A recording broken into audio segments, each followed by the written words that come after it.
Could a strange substance found by a southwest Arkansas man be part of a government test?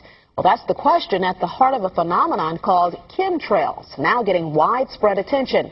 Well, tonight, KSLA News 12 investigation reporter Jeff Farrell shows us the results of testing we had done about what's in our skies. It seemed like some mornings it was just crisscrossing the whole sky. It was just like a giant checkerboard. Bill Nichols snapped several photos of the strange clouds from his home in Stamps, Arkansas. They begin as normal contrails from a jet engine, but do not fade away like a normal contrail. Soon after, he saw particles in the air. You know, because we'd see it drop to the ground in a haze. Nichols then noticed the material collecting on the ground. This is water and stuff that I collected in bowls. I had it set out in my backyard on my dad's pickup truck. KSLA News 12 had the sample tested at a lab. The results?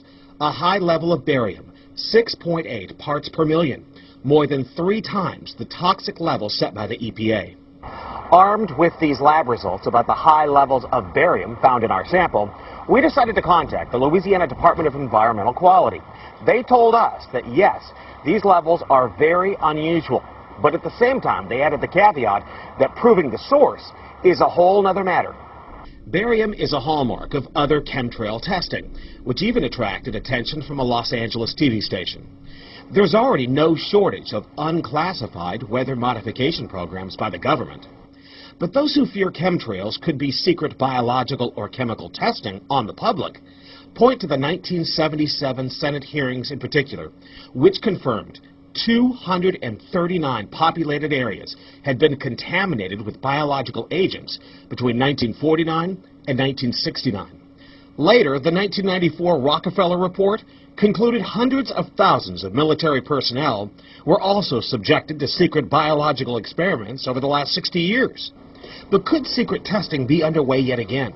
I'd rather it be something inert and benign, you know, something that's, you know, not causing any damage, but I'd like to know what it is. KSLA News 12 discovered chemtrails are even mentioned by name in the initial draft of House Bill 2977 back in 2001 under the Space Preservation Act.